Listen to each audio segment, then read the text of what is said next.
Hey humans, how's it going? Susan Ruth here.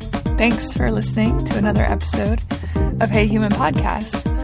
On this episode, I sat down with Katie Troyer, and she is a really cool lady. I met her in Sarasota, Florida when I was on my trip there, and she is formerly Amish, currently little person, also a photographer. She's very funny, very wise. She grew up in the Amish community, and in her early 40s, left the Amish church. However, she still is a photographer of the Amish and Mennonite life. Her website, pinecraft-sarasota.blogspot.com, and of course I'll have a link to that on my Hey Human Podcast website. But on that site, she has her photography. It's quite beautiful. The Amish don't like or believe in, well, I mean, they believe in it. They know it happens, but they don't like having their photos taken. They believe it's prideful. And yet they let Katie, maybe because of her background of being Amish, they let her be a part of their lives and take photographs. And so Katie, because of this, has single-handedly taken more photographs of Amish and Mennonite people than anyone in the world. And they're really, really stunning photographs. She was very kind. I was told sort of a direction to go when I was in Sarasota to find somebody Amish, because I really wanted to speak with somebody from that faith. I don't know very much about it other than what I've seen on documentaries, which, you know, Katie will tell you those documentaries aren't very accurate. So I wanted to sit down with somebody who for realsies had the experience of being Amish. Anyway, I spoke with a lovely man, and he pointed me in the direction of Katie, and I knocked on Katie's house door. She opened it, and we made a plan to sit down and talk, which I thought was incredibly gracious of her. Not everyone will be so kind to a stranger knocking upon the door saying, "Tell me everything about your life." Anyway, she was great, and we had a wonderful conversation, and I'm really looking forward to having y'all hear it. The usual stuff, if you are happening upon iTunes in the Hey Human section for the podcast, please leave a review, rate it. It would be wonderful if you did that. I'm on all of the social medias under Hey Human Podcast, so Facebook, Instagram, Twitter, and also, obviously, the website is heyhumanpodcast.com. Please feel free to email me, Susan at heyhumanpodcast.com. I'd love to hear from you. And I'm trying to think of anything else interesting or exciting. I'm in Los Angeles recording this in a hotel room right now, so it may sound a little different than my usual preambles. It's a quote-unquote deader room. So anyway, thanks for listening, everyone, and hope you enjoy Katie as much as I did. She's really fantastic. Here we go.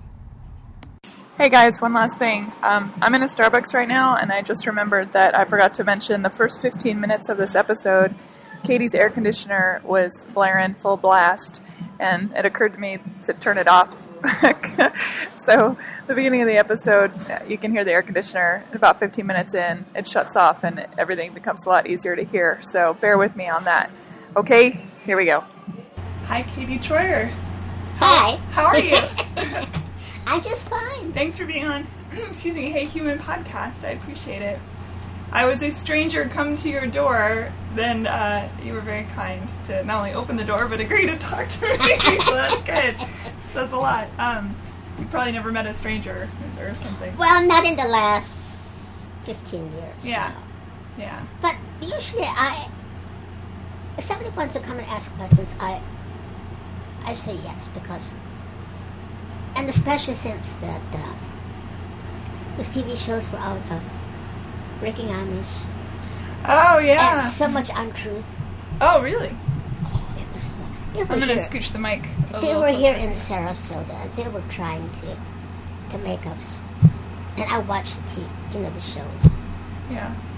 Do you feel like they were trying to just find salacious content to make it more interesting for people? Yeah. So, and trying to make the Amish look as bad as they can. I can't imagine trying to make Amish people look bad. They seem like their whole essence of being is It was former neighborly Amish that left. Some leave bitter. Oh. And some Right. don't. Like any religion. Yeah. Yeah. Yeah. Sure. So, you were raised up in the Amish community. Yes. In Sarasota or somewhere else? No, up in Ohio. Ohio. County, Ohio. Okay, and how old were you when you left? Okay, it was in 1990, and I was born in 1952, so I'm not quite sure how old that makes. Around 40. I'm not good at math either. That's all good. Whatever. Yeah. Okay, and what, so growing up from what I know about the Amish, growing up in the Amish community, it's a very tight community, and then at 16, they allow you to make the decision whether or not you wish to be baptized in the faith. Is that correct? I might have that all wrong. It's all based on the documentaries I've seen. So. But that is basically what the public knows. Right. But what the Amish actually call at the age of 16 is that, okay, you can be with the young people now. Go out and be with the youngs. Yeah, like people like your own age, and yes. Go experience what it's like to be a teenager. I mean, just be together and do things. And it got called rumspringen, which means in literally running around. Uh-huh. And it's also the dating age for most of them. But making their own decisions, or I don't know. I mean, the thing is, their parents did that thing, like at the age of 16. Their grandparents did. And it's just more of a tradition. Yeah. Yeah. And some of them, it's okay if the children, decide, not so much they want to stay Amish, not want to stay Amish, but what they decide is, let's have some fun. And fun means getting drunk, or going to the movies, or buying a vehicle. It's basically not asking their parents' consent, but just doing what all the other young people do. And most of them, it's just a period of a number of years, and then they find a marriage partner, and they decide, okay, I'm going to go Amish or not, let's go Amish or not. And if they want to go Amish, they put those things away, quit doing it, and be baptized in church. Because you have to be baptized in the church in order to have an Amish marriage. Ah, okay. Wedding. Yeah. But a few of them say, I don't want that stuff. Do you have to marry someone within the Amish faith to be in the Amish church? Yes. You do? Okay. I mean, a few have tried, people have attempted to join the Amish, but absolutely very few of them make it. Well, I imagine it'd be a lot to learn in a short amount of time, considering, generations of understanding. Yes. Yeah. Yes. And it's understanding the German, because that's what we have in church, and then our Amish dialect. And it's, if you're not, a few people that make it are the ones that are easy to pick up a language, and they want the culture. So here and there are some that make it, but less than 1%. So did you do the going around when you became a teenager? No, I didn't, because I didn't fit in. I was born a little person. So I was never, and then that's one thing. Everybody is so same. And if you're even born different, or you act differently, you don't fit in. So is it a conscious ostracization? Is that even a word? Do you get ostracized because you're different, or do you think it just happens the way humans are, where they look at somebody different and they think, oh, I don't really get that, especially in a culture that is so same? Both of those. Are there many little people in the Amish culture? Is it genetically, is that a... In Ohio now, yes. Okay. But when I was little, there were not many. Okay. So now it's much more accepted. they intermarry. They have children. Some of them, the partner is tall and the other one. But back when I was, I know of 2 boys or 2 men. And then about less than a dozen girls. Okay. But now the count is way past 50. Yeah. But it's all that genetics. Because I'm actually 7th cousin to myself. You're 7th cousin to yourself. In more ways than one. Okay. So do you think that's why you're a little person? Do you think the genetics somewhere? Yeah. Okay, interesting. Because each partner has to have the genetics. Yeah. Basically. It's a recessive gene? Yeah. Yeah. The genes. Yeah. Okay. So that certainly brings up the question, when you have such a community, I imagine a lot of cousins end up marrying each other. Sort of like in England or something, where the blue bloods all marry their 2nd and 3rd cousins. Yes, and it doesn't even have to be, very few are 2nd cousin. But 3rd cousin is quite common. But like a few of my nieces have married their 3rd cousin. They're twice 3rd cousin, if you know what I mean. Yeah. Coming from both. Yeah. Yeah. Yeah. So with that, even if they're distantly related, back in the great-grandparents' time, they were already cousins. Right. And then said, That's not many lineage down from specific cousin. Yeah. Yeah. It's not very far for the gene pool to get nice and strong and spread out and all that kind of stuff. Yeah. Right. Interesting. Why do you think that is? Is it just to preserve a lineage that they feel is, for lack of a better word, pure, so they stay within their familial... I mean, to be in a familial relation, intimate relation, seems like that would somehow go against, I guess, God, for lack of a better word, although Lot slept with his daughters and had children, so it's... Okay, behind all part of that is, I was taught, which we were taught back then, if you're born Amish, then you make the Amish culture a religion. So if you're born Amish, you have to stay Amish, and you just might get to heaven. Mm-hmm. But you really don't know, but you might. So, it's no guarantee. No. Oh. I know. Frightening. Yeah. What's the equivalent? Is it just hell for the other side of the fence? Yes. Yeah, okay. No middle ground. No middle ground. Yeah. No. Okay, and so that's what they used to preach, to teach. Mm-hmm. Maybe they don't do that as much anymore, because at least not where I came from. Because the Amish have changed. Mm-hmm.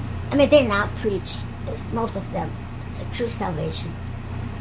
And it doesn't matter if you're Amish or not Amish.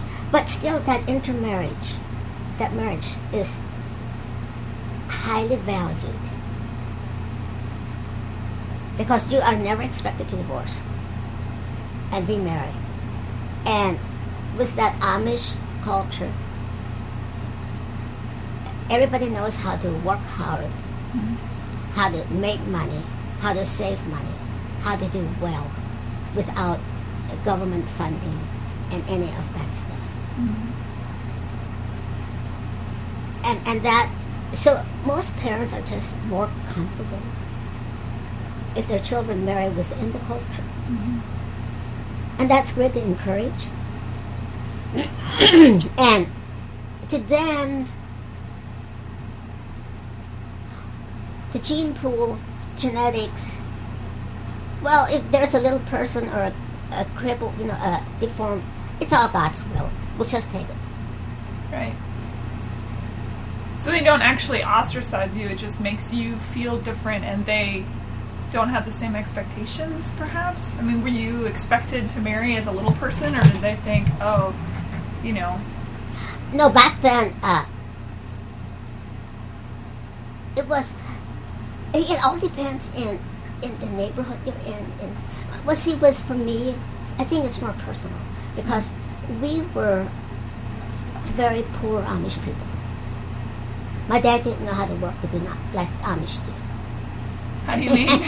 Well, he grew up his grandma had him in a little village, She took, and she never taught him how to work. And then, but it's also in the genetics, not to like physical work. Okay. Yeah, we do well in the office. We do well in the thinking. With your mind, yeah. But the physical, yeah, we don't. Okay. But there's quite a few engineers in my family. Oh, okay. Because we're traders. Yeah. I understand. I do think that sort of thing is genetic. Yeah. Absolutely. Yeah. Okay, so we kept moving around all the time as a child. We changed school after school after school. And along with that, we were never anybody's children in school. Mm. And we never made friends very long because we had to move again. We didn't move that far, but just out of the neighborhood. Enough. I mean, that's enough for any kid. Yeah. So that, and then it was nothing for me to be like, look at that little runt, or something like, because I was Different. different. Yeah. Do you, is your sibling older or younger? Well, I'm the fourth out of 12. Whoa, that's a lot of children. Yeah, Mom had 12 children. And then the second youngest one was also a little person. Oh, okay. Interesting. Okay. And did you bond with, is that a boy or girl? It was a girl. A girl, your sister? Yes. Yeah. Yes, we bonded. Yeah. Is she still with us? No, she just passed away Oh, I'm sorry. 2 months ago. Oh my gosh. Sorry. Yeah, and then along with that, I guess I'm just going to rabbit tracks, but Yes, I often do. we, back then, or even, we little people start dying off at the age of 35. Because we were born with some health issues. It's not so much anymore, and yet maybe it is. Because my mother had a cousin, a little person, that was 88. Wow, that's awesome. Yeah, That's it old is. for anyone. It is, Yeah, and especially for her. yeah. Not old, but I mean, that's a good life, I Yeah. think. My 86-year-old father would say, that's not old. You're actually Right, and he's, I think 108 would be more suitable. But yeah, exactly. Yeah. Yeah.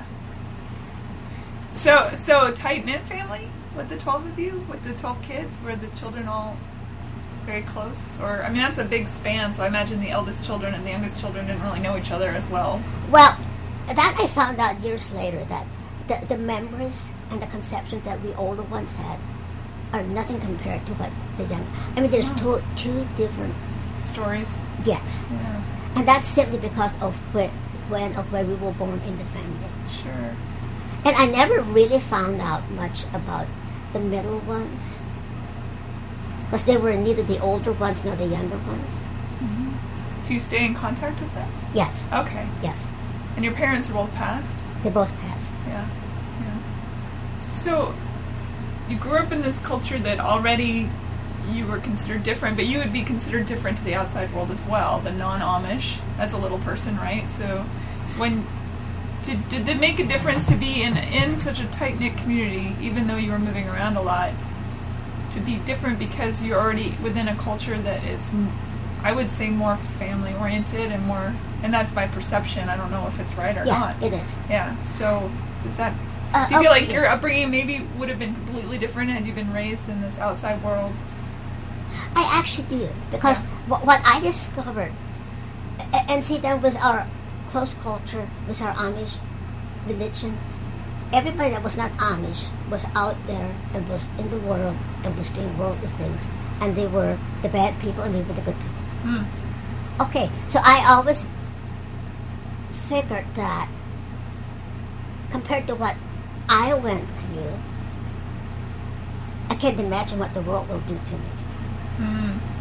Because they're worse than we are. But much to my surprise, it was totally different. When I stepped out there very carefully, everybody was much more accepting of me.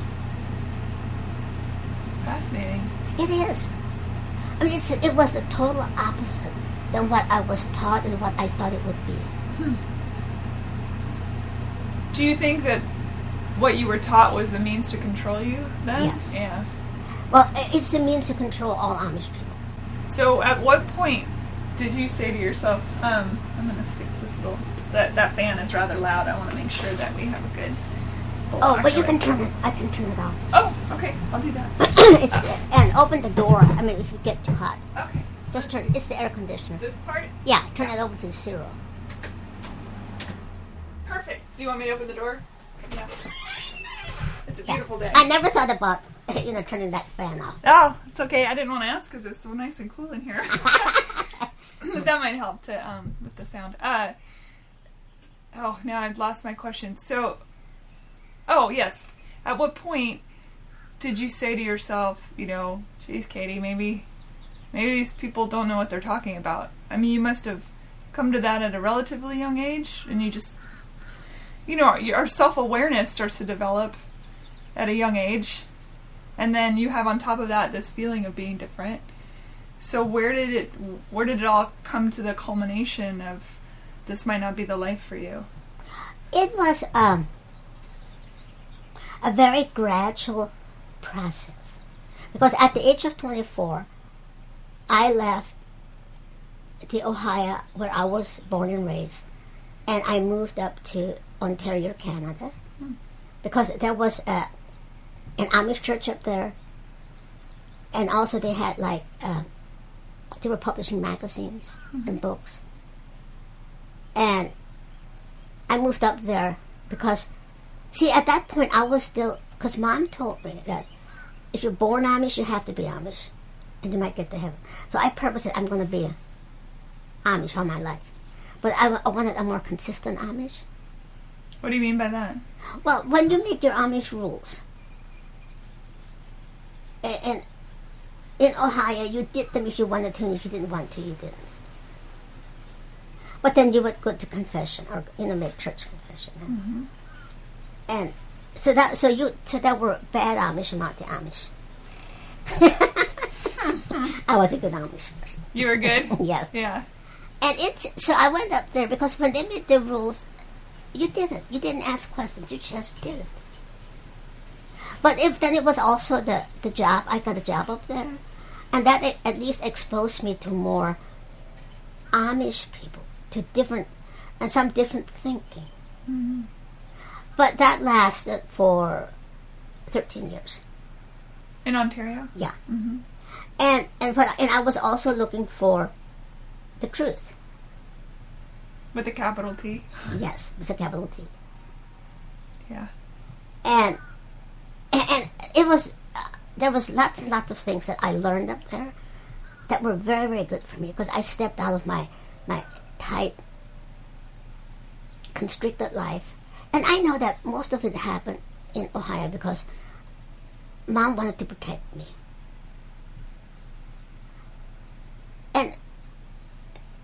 But I couldn't get further in life because I was under that protection of, well, suppose you're going to get kidnapped. Or, and I just literally stepped out and I left. But they knew that I was leaving. It was not something that I ran. That must have taken a lot of courage. It did. I mean, and yet I first made friends up there. I did some correspondence, and then, okay, so I was up there for 13 years, and I realized that there's more in life than, I was still empty. So the religion wasn't filling you up, as Yeah, religions sometimes do. But this one, it wasn't. But then, while I was up there, a group started. It was actually the bishop and a few other people that there's more. So we moved down to Cookeville, Tennessee. Really? In a 200-acre farm. You and this group from Ontario? Just a few from Ontario, but then other people joined us because we became an English-speaking church. As opposed to the Germanic? Yeah, because so that these what you call the outsiders, they can join us. Oh, interesting. Because when we were up in Canada, the magazines that we published, it drew a lot of people wanting the Amish life. Who weren't necessarily born into it? No, they were not really born into it. Oh, wow. But they had to learn to two different languages, like the German that we use in the church and our dialect that we speak. And it was just such a that's where almost nobody stayed. I mean, they were there for a while, and they left again. Like an Amish commune, kind of? Well, it was more of like a commune, but yet it was, each one of us had our own houses. Mm-hmm. We shared the land, we shared the farm machinery, and all that stuff. Yeah. But we spoke English. Mm-hmm. And it really didn't matter so much how you dressed. As long as you dressed plain. It didn't have to be everything just so. And that, we ended up in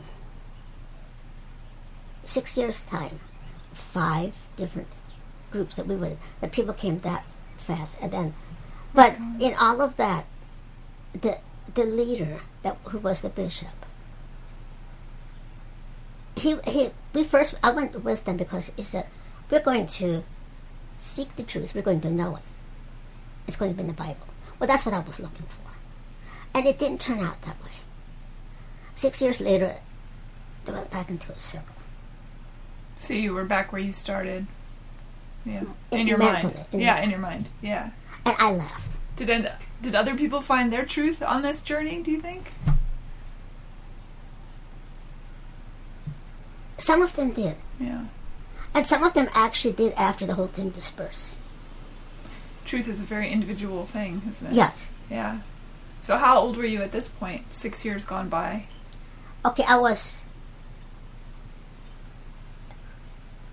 13 years on top of 24 was 37. I was 40 then, 41. Okay. Mm-hmm. But I didn't leave until I was about 43. Because at that point, I didn't know where in the world to go. What was it you were looking for, do you think? What was the epiphany you were seeking? Christ in me. Born again. Mm. And it happened down there in Tennessee, but only after... Neighbors. Only after I realized that church and preachers have never helped me. They never will help me. I'm finished with them. Mm-hmm. And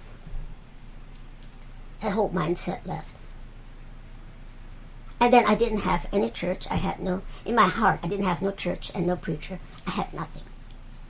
It's a very dark place to be, I think, after a lifetime of feeling... Oh, yes. Yeah. But about 3 days later, Christ was born in my heart. I got born again. Isn't it interesting that it was 3 days? I know. That's kind of fascinating. And I didn't know what was happening, but I knew that I changed. Suddenly, I had a whole different outlook in life and a perspective, but I didn't know. And then... And this is after you left the church, after everything. No, I was still there in Tennessee. Yeah, but you had eschewed the religion yet? You had. Yeah, after I eschewed the religion. Yeah. Isn't that so interesting? It's almost like you have to, the metaphor of to die and be born again. The hero's journey, the dark night of the soul, feeling like you're completely empty and go through your own metaphorical death only to be reborn. You are saying it exactly right. You are saying it exactly right. It's beautiful. It is. And when I was born again, I became like this with God. But I was afraid it's not going to last. Mm.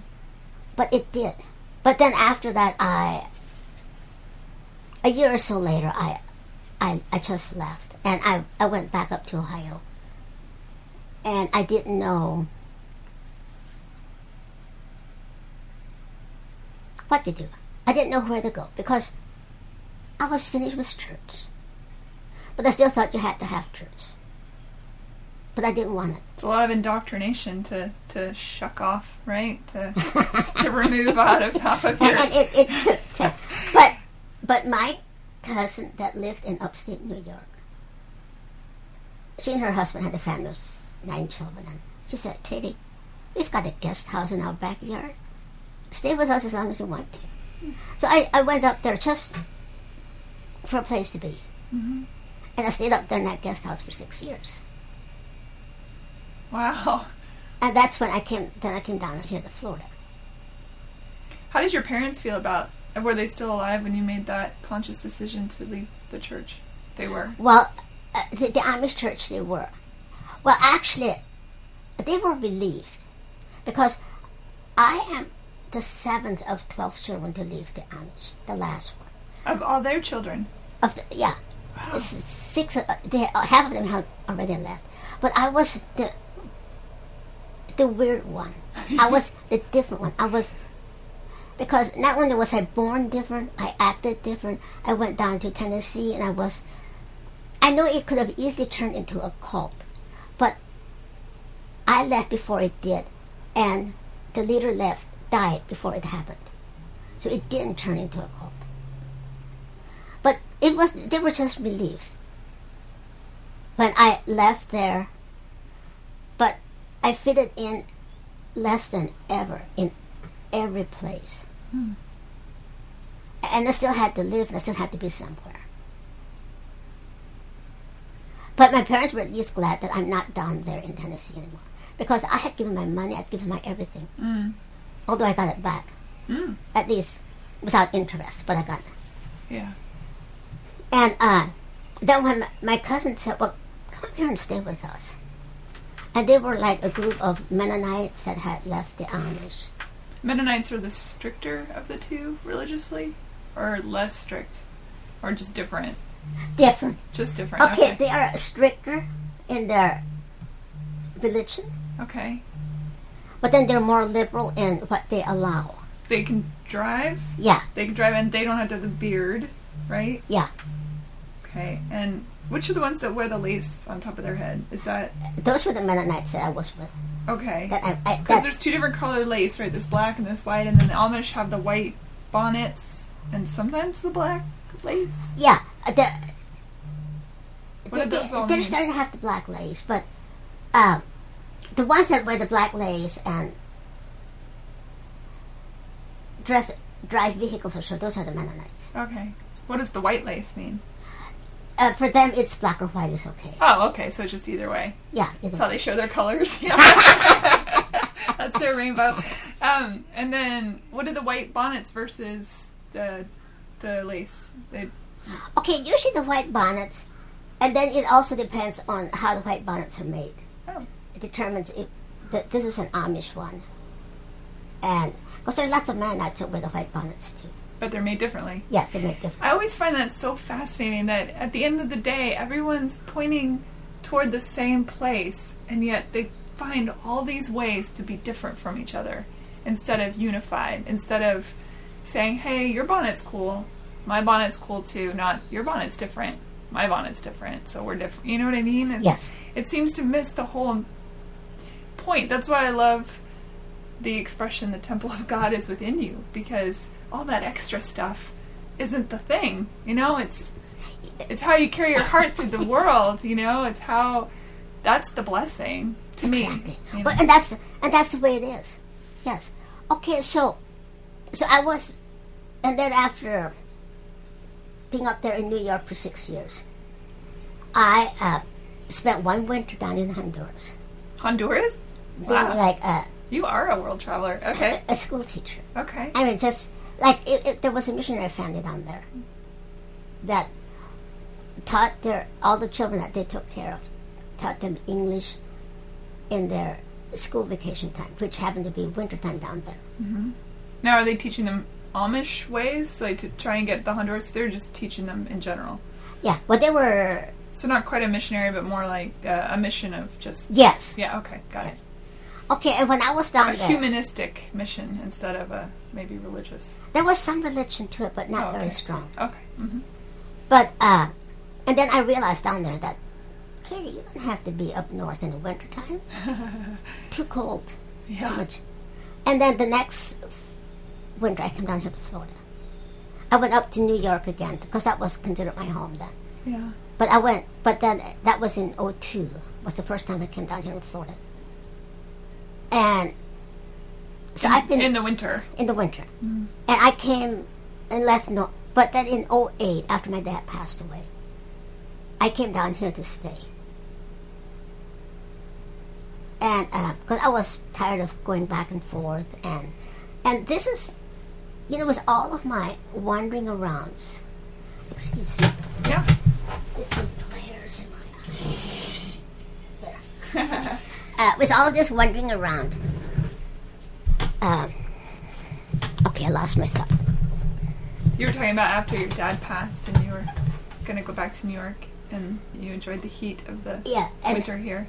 Okay, because when I was I stayed for 10 months with my dad. Mm-hmm. Before he passed. Mm-hmm. And one time during that 10 months, I came back down here just for vacation. And I was down here, and I realized that I'm just biking the streets. I said, Katie, this feels like home. This is where you belong. And I knew that someday I'm going to come back to live. But I didn't know when, because my dad was still doing well. Mm-hmm. That was like in June. And then in end of July, it just started. Mm. And by the first week in September, he passed away. And I came back down in November, and I've been a resident ever since. And it is where I belong. It is where I feel at home. But by the time, when I went up to my dad, that was the dividing factor of going to church, not going to church. When you were with your father? Well, just in that transition of moving up. And it was also the decided that I'm going to take that covering off my head. It doesn't make any sense at all. And I'm going to be me. Yeah. Yeah. But, yeah. And by that time, I did not receive a lot of resistance, because I had gradually made that, and I was even much plainer, still plainer, because I want to be, not because I'm trying to come. It's just me. But then most of my sisters were, and so I was very, very accepting as far as being a part of the family. Talk about the dressing plain, because I know that's a part of the Amish belief that it's eschewing vanity, right? That's a big no-no, to be vain. Yes. Why is wearing clothing that is bright, or how is that connected with vanity? It's just wanting, other than like, if I buy a wildly printed shirt, it's just because I'm feeling festive that day. Is that vanity? You know what I mean? Is it the vanity goes so far as, not a lot of mirrors, or, that kind of thing? And okay, that is only in the most conservative Amish groups anymore. Mm-hmm. And the ones that come down here, anything that's a solid color goes. Okay. So the snowbird Amish. Yes. Which makes me giggle. I love that expression. The snowbird Amish, they're a lot looser. They're not very okay. Yeah. Yeah, they're a lot looser. And so was the community already here then? The Amish, and you sought it out, or was it just a coincidence that you ended up living in a part of town that was so greatly Amish, like, I chose populated. To come here because, back in my Amish days, not in Ohio, but up in Canada, Pinecraft down here, or this part of it, was looked at like this is Sodom and Gomorrah. You come down here and party. Yes. Okay, and then when I first came down here, I was a Mennonite with a black or a white doily on my head. And they're much more out to change people and evangelize, and which, the Mennonites? Yeah, mm-hmm. Too. And so my perspective at that was, maybe I can help save them, the Amish down here. Save them from themselves? Yeah, from Sodom and Gomorrah. That's hilarious. So you came down here with the express. You thought, I'm gonna come and help them be more Amish because they're losing their way. At least get them saved. Yeah. And that's why I got a free ticket to come down here, because I asked my deacon up in New York if I could come to Florida. Well, what do you want to? What purpose? And I told him, and he said, go. Do you need money? Well, I didn't need money, but okay. But I didn't realize. I mean, I was in for such a total surprise. Because, I'm saying it carefully, the Amish don't like it, that when they come down here, they leave their religion at home, up north. And they do come down here, and they do what they want to do. Some of them don't want to do anything different, but some of them do. But they are who they are. And once you are who you are, you can't go back. You can't go back. And your real self comes out. But there's no pressure, or very little, to conform, to be like other people are. It's like Irma across the street from here. She's a Mennonite, but she was a little Amish girl. And her parents moved down here when she was 7 years old. And she's already up in her 70s now. But her concept of people of Amish is so completely different. She was taught that you don't have to agree with everybody. Let them live, but just love them. That seems like a nice way to be. Oh, it is. So she never had all that baggage, that religious baggage, that culture baggage that we have from the North. And that's Florida for you. It is. And it's all along the West Coast. It's for other cultures too. Huh. Interesting. So I'm curious, when you had that epiphany after the 3 days where you said goodbye to the church and then finally felt God in your heart, what did that feel like to you? How did you know? What was the moment? Okay, that first day when it started, I said, okay, church has never helped me. The preachers have never helped me. They never will. I'm finished. And all of that rolled away like a cloud of dust. And I had nothing. Everything in me just plain died. But, and I didn't care. And yet, in the back of my mind thought, maybe someday I'll be connected with God. But I had no idea how or what or any of that. And that was day 2, day 3. And then on Sunday we had communion services. And I went. But that morning it seemed that God spoke to my heart. And he said, Katie, if you take part in communion, I'm going to cut you off forever. Because when we take communion, we're supposed to be in the right relationship with God. And it was like, you know that you have no relationship with me whatsoever. And I thought about that because it would be so easy just to go along. But when that happened, I thought, and I said, okay, God, I won't take part. The only thing I knew that morning was Katie is not a liar. She will not take part. But I still went to church, and each member went separately to the two preachers, and they asked us if we want to take part in communion. And when it was my turn, I said no. It was like, they couldn't believe it. So I was always up front. And they said, no. Well, why not? And I said, I'm cut off from God. What did you do? I don't know. I didn't do anything. I don't know. Well, then take part. I said no.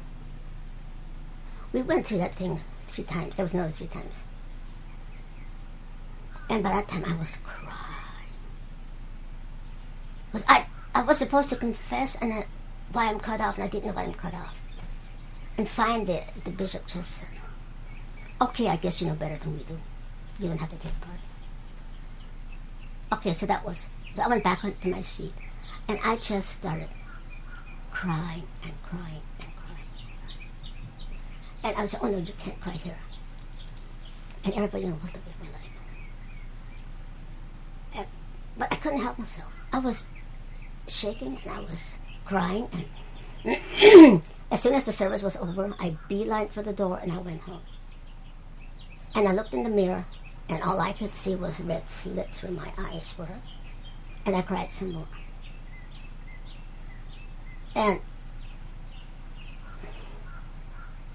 But finally, toward the evening, I quit crying. And it was like I'm sort of standing in front of God. But there was something in my heart that was just as heavy as bricks. And out of that came the realization that I'm lost because I'm a born sinner. Mm. It's Adam and Eve's fault. They did the sinning. But I am responsible and accountable for myself. And I thought that through. And I said, yes, God, it's true. But I didn't know what to do with it. And so I just lost it. I said, God, I can't help that I'm a born sinner. But will you forgive me? And all of that popped out of my heart. And it was gone. And I was like, this was God. And it never went away. That's beautiful. It is. But like I said, the church, the people decided I was having a nervous breakdown. Because I was all that crying, and I didn't care. I decided that there's a nervous breakdown. It's a good thing. Because whatever it was, freed me from myself. It freed me from, it made me a child of God. But before that, I had been seeking the truth for 30 years. Mm. At the age of 10, I had started asking Mom questions. How do you get to heaven? She's like, you take a left at Albuquerque. She doesn't know. Yeah. At least she didn't try and feed me. She just said she doesn't know. Did you go to your father, too, for religious questioning? Was that not done? It was not done. Okay. And then I asked my mom, that's when I asked my mom, well, why are we Amish? And that's when she said, you have to be Amish, you have to stay Amish, you just might get to heaven. Well, if that was the only... all of that stuff didn't satisfy me. But I purposed there that I'm going to know the truth, it's going to be in the Bible, and I'm going to be Amish. Okay, so that was my journey for 30 years. Until I laid aside that Amishness, that religion, all religion had to go. Everything I was trusting in had to go. But I left, after about a year later, I left the community, not knowing, because in that year's time, I didn't know that was the new birth. But the Bible opened up, I could understand much more, and I realized that I'm going this direction, and most of the people are in this direction. And so I basically slipped out of the community and left. But the one good thing, a lot of good things up there in New York. I was not pressured. I was with the Mennonite, but I was not pressured in anything.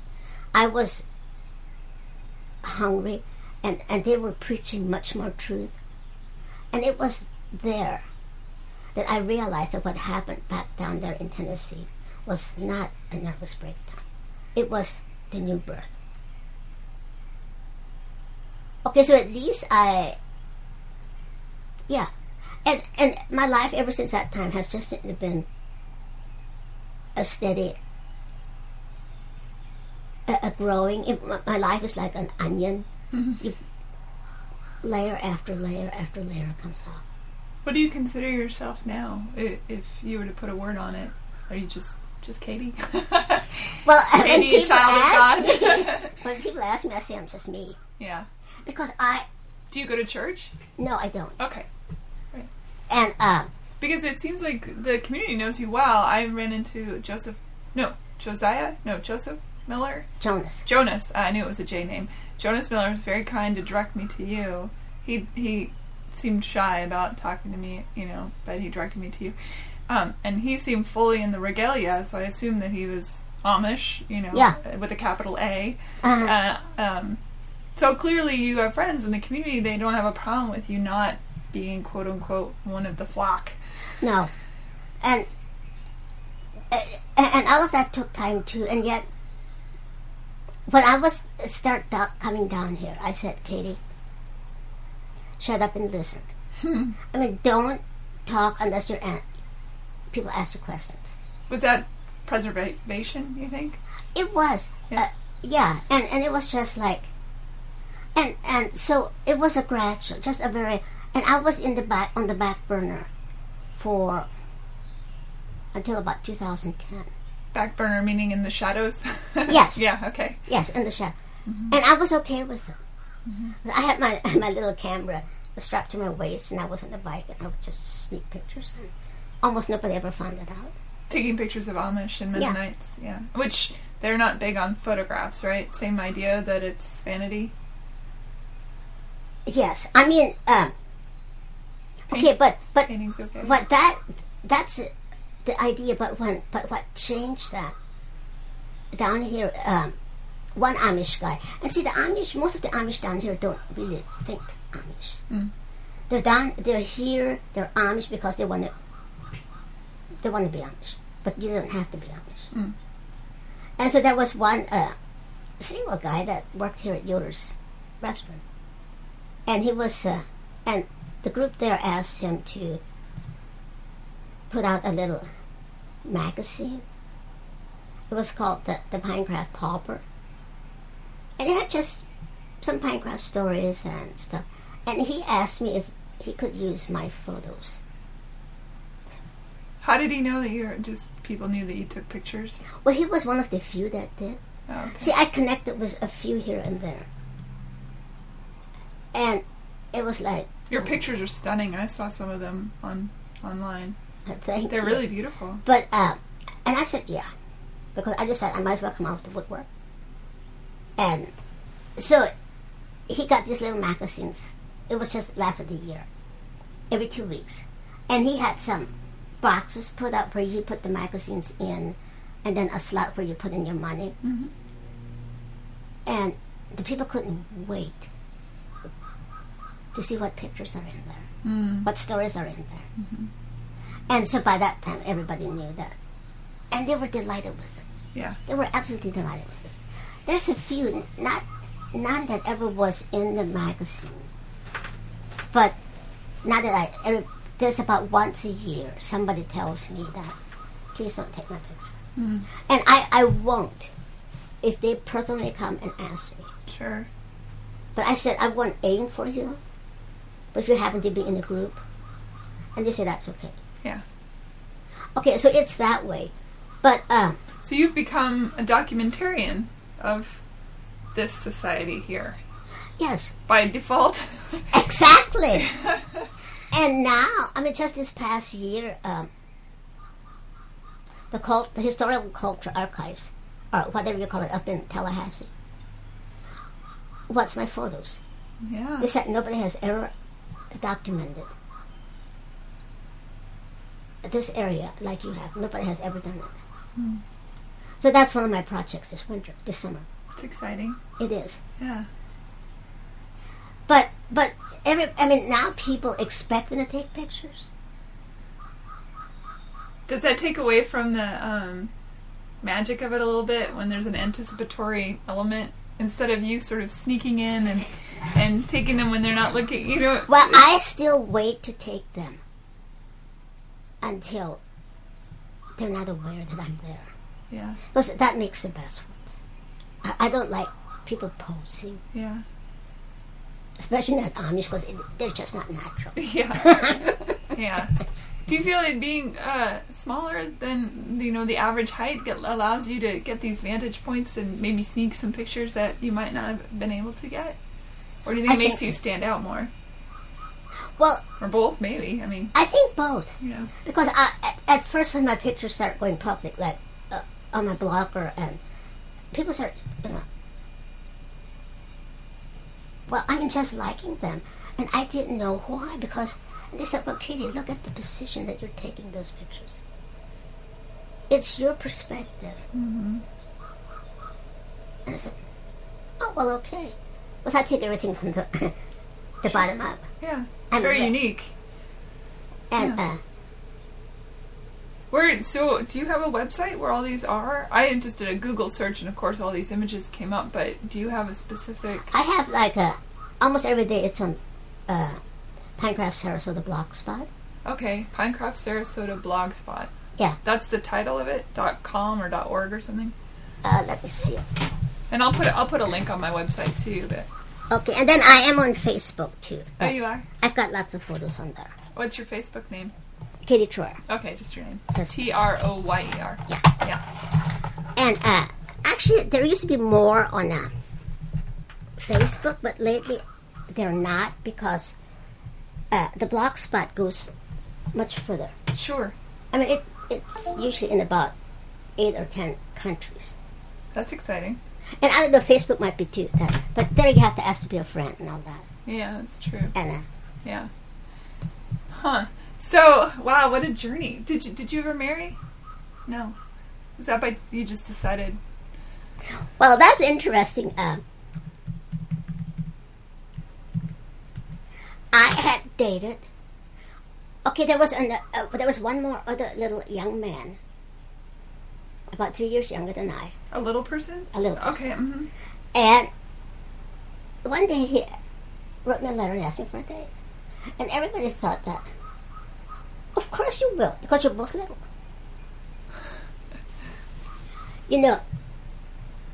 I dated a few times, but it never felt right. My guts never felt right. Yeah.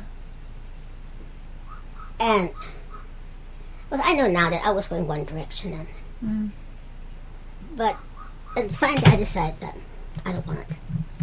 But then when I moved down to Tennessee, there were a lot of the single men that came.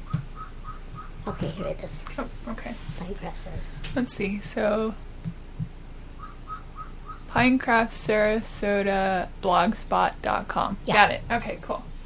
There was a lot of older single men that came there, and I could have been one of their wives. I could have been a wife to one of them. Yeah, different sentence, by the way. Goodness, Yeah. the Amish are getting more exciting every day. But, no wonder they have so many reality TV shows. it was just, but I knew that if one of them asked me to marry him, it would be because they can't. There's nobody else available for them, and I didn't want to be that wife. Sure. So instead of smiling back, I frowned at them. Way to own it. Yeah, I just didn't. Yeah. And you have a fulfilling life, obviously. Very much so. And even at a very young age, like the age of 10 or so, when I envisioned my life as an adult, it was always living in a little house by yourself. That always was. That resonated. Yes. Yeah. Yeah. And now looking back, well, why not? I absolutely love it. Yeah. And I'm in the village here, and I realize that I'm everybody's friend, or everybody. Mm-hmm. People take care of me. That I never knew that. Not that they're doting on me or all that, but if there's a need, they're there. Mm-hmm. And of course, with that, I learned that don't you ever find fault with these people. Let them be who they are, because you want to be who you are. Yeah. I read online yesterday that the Amish communities are growing by quite a lot every year. They've gone up 35%, 40%, 25%, and I found that pretty fascinating. And I wonder, with the chaos, for lack of a better word, of the outside world encroaching ever so slightly, but, still encroaching into these communities. Do you think it's going to make for a bigger upheaval and more people leaving, or do you think it's going to strengthen the borders, as it were? That's a very interesting question. Okay, the growing part is the amount of children. Mm-hmm. It's a lot of kids. Yeah. And that is more in the more... It's, I think, the more conservative Amish. They still have like 10 and 12 and 14 children. But the groups that are now where I was with, 6 at the most. Mm-hmm. So, but the other thing about leaving or going, they're very slow, but they do accept modern technology if there's no way out of it as far as making a living. Mm-hmm. That makes sense. And I remember it was like 8 years ago, maybe 7, when the cell phones came out, the flip phones. Mm-hmm. It was... People started getting them, the Amish, but they kept it hidden. Because that type of phone you can't. And like here in Pinecraft, you just very seldom saw a flip phone. Because even my sister, who had one, but her children that are not Amish got it for her. Hmm. And she was on her way down from the bus, and she said, "Katie, don't you call me." Well, I'm on the bus. I'm not going to answer the phone. And down here, 2 men, Amish men, were walking toward each other on the sidewalks. Both of them had a phone. One of them shut it off so it wouldn't ring. And the other one didn't. And when they were standing there visiting, the other one's phone rang. Well, I mean, it was more that way. And the churches up north really tried to not let those phones in. Mm. But the Ohio ones, they gave up. I mean, they now have the flip phones. The younger couples have the iPhones or whatever, but just the flip phones with no camera and stuff. Yeah, well, yeah, generations though. I mean, it must be really, especially in a family where you have 12 children, as you move on down the line through the children, the youngest are going to have a completely different worldview. Even in a tight-knit community like that, where you don't get a lot of outside influence, it seems like an impossibility not to have some of it seep through. Especially, as you mentioned before, now camera crews are coming to document the way of life of the Amish and then editing it to make it salacious or whatever. Yeah. I am curious, though, so you never married, but I assume, your mother had the sex talk and all that stuff. Within that culture, it's very specific to husband and wife, right? No shenanigans outside of that marriage. And with this close-knit community, I mean, is there a greater instance of maybe like child abuse or anything like that? Do you know? Or is it just like everywhere else, people are going to be that way or not that way? Well, okay, in my growing up years, there never was any of that thing in my family that I know of. Never. But they never talked about sex. There was no education, no nothing. You just show up on the wedding night and good luck kind of thing. Well, so a few did. Yeah. I mean, by that time, Mom used to talk with the girl or so. Yeah. But not in our group. And, okay, and then, so that's the way we grew up. But then when my sisters that got married, a few of them, they made no secret to their little children that she's pregnant and all that. Even my oldest, the one sister had her oldest child. She was barely talking, and her daddy was laying on the floor, playing with her, and she went and patted his stomach and said, "Baby." Okay, so that has, but it probably was always there, but we didn't know it. The molesting, yeah. the incest and stuff like that. Yeah. But we as a family, I do not. Right. But I meant as the Amish groups as a whole. I mean, because it calls that to mind, and think about closed groups. When you mentioned cult-like activity, things like that, I think anytime anyone thinks about offshoot religions, that sort of stuff pops in your brain. But I mean, that's just a fact of life. In the outside world, abuse against children it's huge statistically, right? There's a lot of violence against children. Yes. So I'm always curious about these insular religious groups, if it is somehow safe from that, or if it would be worse. No, they're not. And I'm finding out that maybe it's not. I mean, some of the most conservative Amish, the most ignorant Amish, have the highest rate of incest and stuff like that. Mm-hmm. And yet,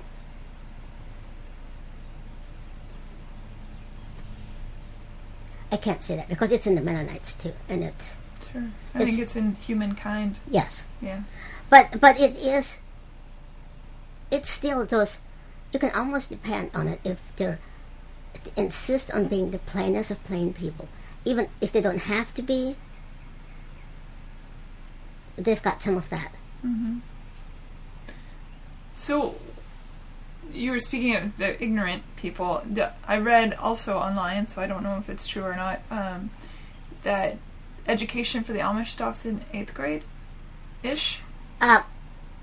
It does, but... And that's because they don't want people talking back, or like not knowing things and starting to get curious? I mean, that's the education that they have to have because of the state. But, like in Ohio, there was the phones, and now they've got... A lot of them know how to run the computer. Because with all the little businesses that they have, home businesses, they used to go to the phone shack and order their stuff, and it would be delivered. But before many years would pass, they want to order it online. Well, then they had to then somebody would be hired to take care of quite a few little businesses and do that computer work. Mm-hmm. And I don't know, and that became obsolete for some reason. And now they do have computers at home, some of these business people. But it's supposed to be staying out in the shop, or I don't see any. And see, that's the thing. That's the outside world encroaching on these sects. That just how do you can't keep the outside world out when progress, quote unquote, keeps developing. When it's hard to get something that you need without going online. It seems, specific things. Exactly. But before they say yes, first of all they fight about it for about 5 or 6 years. And then, but before they finally say yes, they sit down and they look at the whole scope of it. Yeah. Okay, what is this going to do? Right. How are we going to make a living? Or if we allow it, what is going to happen? Sure. And there's not a line drawn from, this is an invention of man that was inspired by God. I mean, can they not make that in some way? The connection that it's brought by God, if God is omnipotent and is in control of all things, or do they put that on the devil? Do you know? I mean, it's a complicated question. Okay, no. At first, all of those new inventions are from the devil. But after a space and seeing what happens, they take it away from the devil and say, give it back to God. Yeah. God's like, hey man, my idea. It can be a good thing. It does. That happens. Yeah. It's almost about everything that they decide. It was down to a power lawnmower. Oh. Rather than a push lawnmower. Sure. Or all of those things are carefully. I wonder where the tipping point is, where it gets to go from Satan to God, and then suddenly it's okay. People are just exhausted on a 110-degree weather day pushing their push mower, and suddenly they think, Maybe it was God that invented the electric lawnmower. and after watching some of their neighbors that have it, it never really harmed anybody. Yeah. It never made anybody want to go get a vehicle or a car, or, you know. Yeah. It is always, where is this thing going to lead us? They give the 24-hour locust warning period after you mow your lawn. With the electric, if the locusts don't come, it's probably okay. Yeah. No frogs, no burning sores, then yeah. Yeah, it's just, and take for instance the bicycles, at least, I'm talking about Ohio. Yeah. That there's some groups that still do not have any bikes at all. Yeah. But so either you have to walk, or get a taxi, or you're supposed to use your horse and buggy.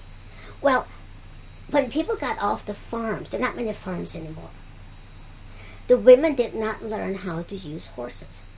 So the men went out working, and the only option the woman had was get a driver. And with that, you know, some say, okay, let the women have bikes too. Let them have bikes. And then now, after 20, 30 years, the battery bikes are starting to come in. And I know those hills that so more and more of the electric bikes, you mean? Yeah. Yeah. The 3-wheel and even the regular electric. Yeah. So those are really making progress in Ohio. Okay. Because it's a mode of transportation that you don't have to have a horse. Mm-hmm. And it gets you places. Mm-hmm. And I know that the cutting off line between being Amish or not Amish is if you have a vehicle, like a car or a truck. You are not Amish. It doesn't matter if you look Amish or not. You are not Amish. And that will probably always stay there. That's the cutting off. So interesting. For all Amish groups. Now, there's a few Mennonite groups that call themselves Amish. But the Amish will say, no, you're not Amish because you have a car. God, I find it all so fascinating. You know? Just human beings are vastly different and yet so similar. And to me, the thing is, in the end, it won't matter. That's right. Absolutely. I mean, it matters in this life. But as far as once you die or enter, it won't matter. Yeah. Yeah, I mean, again, you can't take it with you. So all the stuff you've accumulated, all the money earned, all of that is of little consequence. But I think where your heart has been your whole life, because that leaves a lasting impression. Yes. Unless you're a Rockefeller, and then people are just like, oh, you always associate a Rockefeller with money. But I think it would be much nicer to be remembered for your heart and your soul and the good you've done. The legacy, your legacy being a snapshot into this world that people know little about. And I do find too, which is one of the reasons why I do this podcast, is instead of asking the question, there's just people just make assumptions. Yes. And then suddenly that's just the way it is, you know? And to me that's a bummer, because you're missing out on so much, good and bad. I mean, you have the dark and the light, you know, to hear it all. And to understand that, like, I can't truly understand anything you say based on my paradigm, because I was raised completely differently. But all I can do is sit and listen, and feel something. Just like you don't have my paradigm. You know, I talk about this all the time. Is we're all in it together, but we've all been brought up in these opposite paradigms. You know, that is so true, and that is such a big part of my life. Because, honestly, when I quit going to church, for quite a few, there's homeless over there at the park. Mm-hmm. And somehow I wanted to know more about them. Mm-hmm. I would bike past there for a year or two and nobody. We just sat in there. But something happened when I quit going to church. That opened both of us up. And I'm friends with them. And it has been amazing what I have learned by listening to them.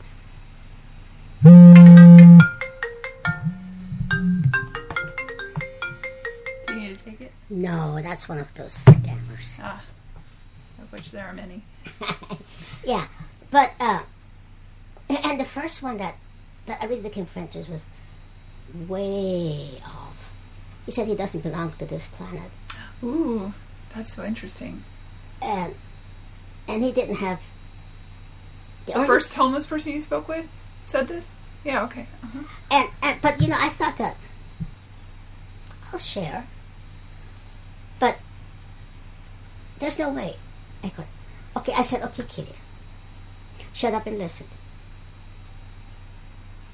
And I let him talk for a whole summer, maybe 2 summers.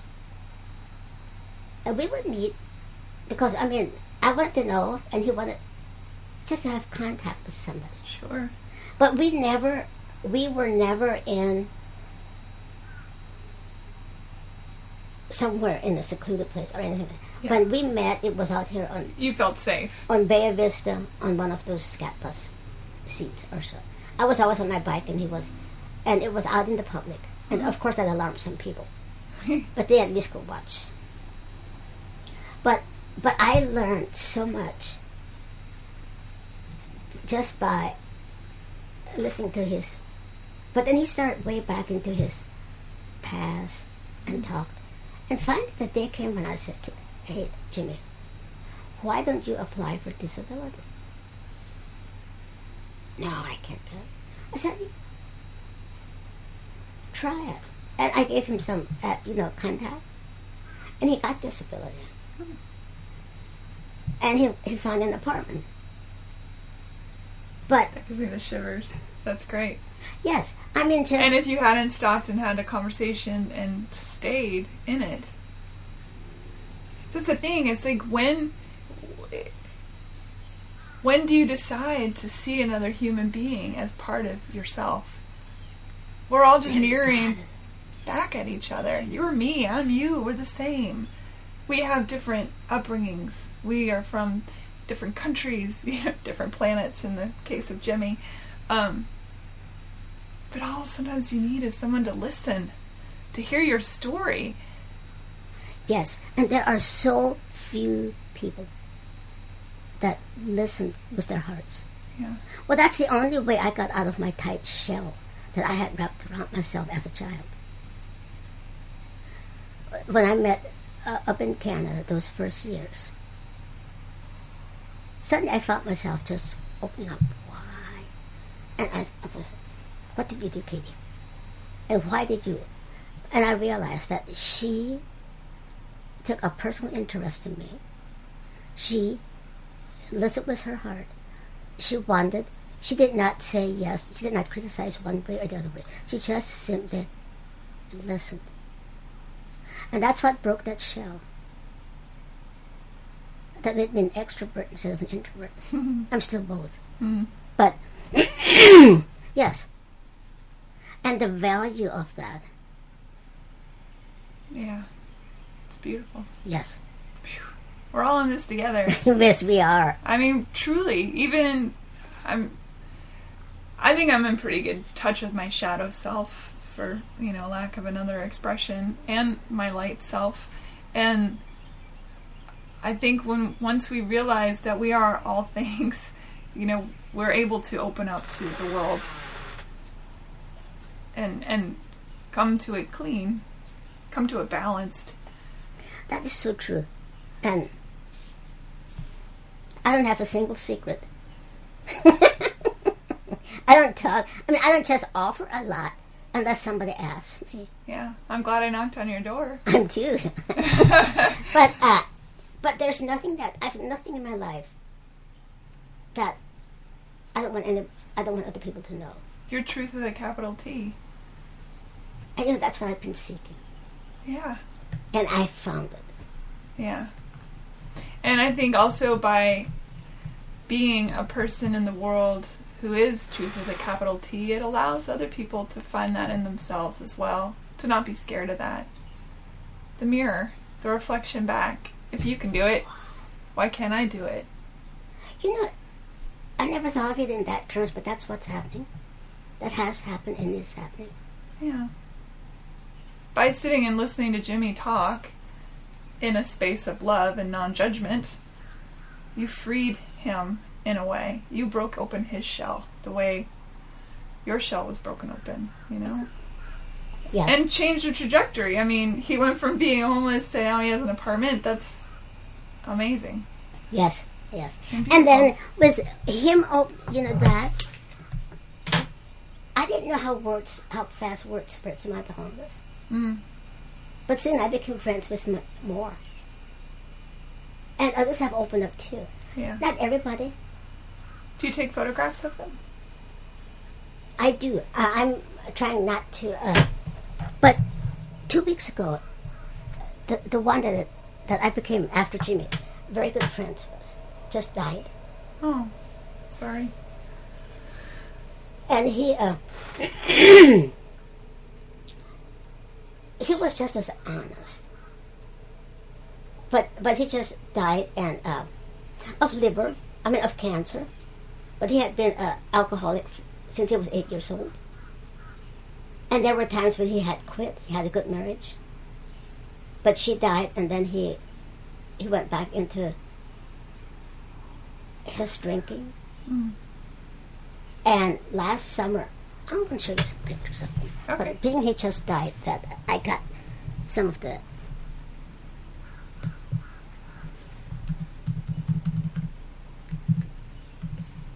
Did he die in a homeless shelter, or did he just die? No, actually, finally his cousin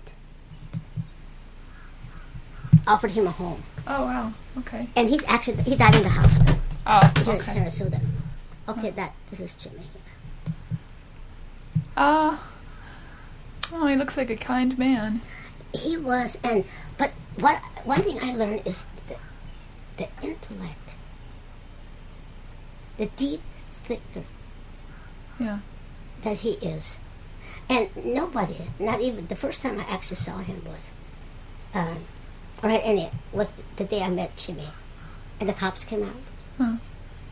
And just in the split second, he acted like the dumbest dummy. Really? Because the cops were there. Yeah.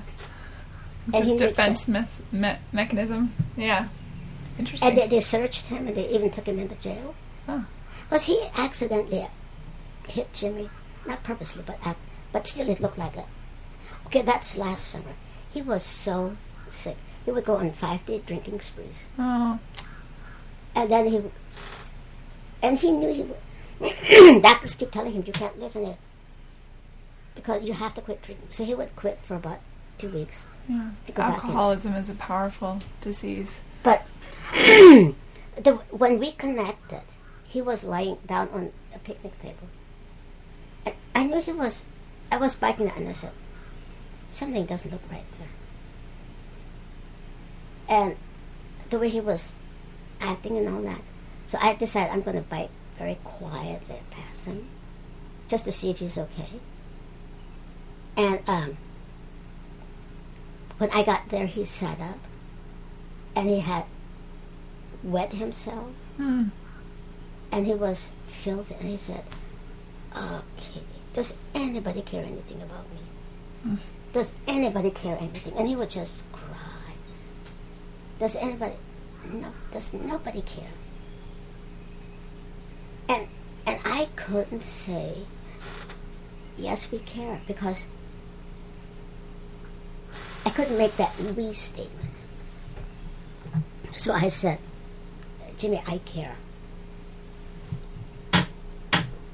Okay, that's all I could say. I mean, I care. But then after that, whenever he was sober, and I came around, we sat and he talked and talked and talked and opened up. Hmm. And then he would get drunk again, and I would keep my distance. Yeah. But then he just, like 2 weeks ago, he died. There he was recovering. And then finally, he could keep down with milk. Mm. But then, by that time, a few of the other neighbors also started reaching out to him. And at that time, when one of the neighbors stayed with him for one whole night, because he thought he was dying, and the other neighbors thought he was dying too. Yeah. And for a while, he brought him a sandwich every morning until he was able to get back on his feet again. Yeah. Humanity. Yes. And I know that he died. Oh, there is the one that was staying with him. Oh, yeah. He knew people cared. Yeah. Long before he died. That's good. Thank goodness. Uh-huh. See, that's just another one. And then to top it all off, he knew God in a personal way. But people, I don't even say that around here, because they think if you're drunk, you can't know God. You can't. Of course you can. I mean, we all have our... That's true. Yeah. And it's not the performance that God looks at, but it's the relationship. Yeah. Yes. The heart. Yes. The soul. He probably did a lot of talking to God, is my guess. He did. Yeah. Phew. Man, oh man. Stuff. Katie, you are incredible. I'm so glad you opened the door when I knocked. A complete stranger. Well, after a while, I was a little bit surprised too, but then I thought, oh, why not? It's a really good way to live your life. Why not? Sounds like you've been doing that your whole life. No, only... Well, once you got to Toronto, perhaps.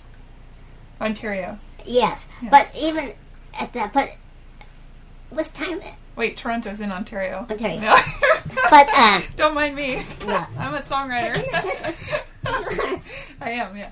Wow. Yeah. Well, just a few years ago... See, I would hate and love winters down here. It was so full and so tight and 1,000 people in the streets. Mm-hmm. And yet I loved it. But about 2 years ago, I told myself, okay, Katie, this has to quit. Either you're going to move out of Pinecraft, or else you're going to change your attitude. I didn't want to move out, so I said I'll change my attitude. How's that working out? It did, and I in my heart, I said I'm going to embrace every day to the fullest. And that winter went so fast, and I was out connected with people. Yeah. Every day. They just came. Well, sometimes I just backed up to somebody and started talking, but nothing pre-planned. Yeah. I mean, a whole new world opened up. I love strangers. They have the best stories. Because there's no expectation. You know what I mean? There's like, it's in a way, even though that's a stranger, that I feel like there's an openness. It's an untamed world.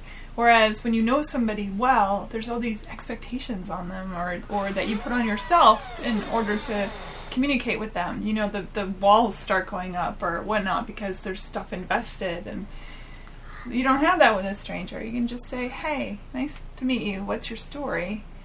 Okay, you're putting it in words. Yes, exactly. Yeah. It's good stuff. Yes. Yeah. Katie, thank you so much. Well, thank you for knocking on my door. Absolutely. Thank you for answering. Thanks for being on Hey Human. And I will definitely put links to your work on my website as well to get the word out and such. And, okay, and what is your website? HeyHumanPodcast.com. I'll write it down. Yeah, I want. Yeah. Because I definitely want. Yeah. I talked to all sorts of interesting humans. Yeah. Oops. Wow. I look forward to it. There you go. Thanks for being on. Well, you're quite welcome. Anytime you're welcome. Thank you. Bye, everybody.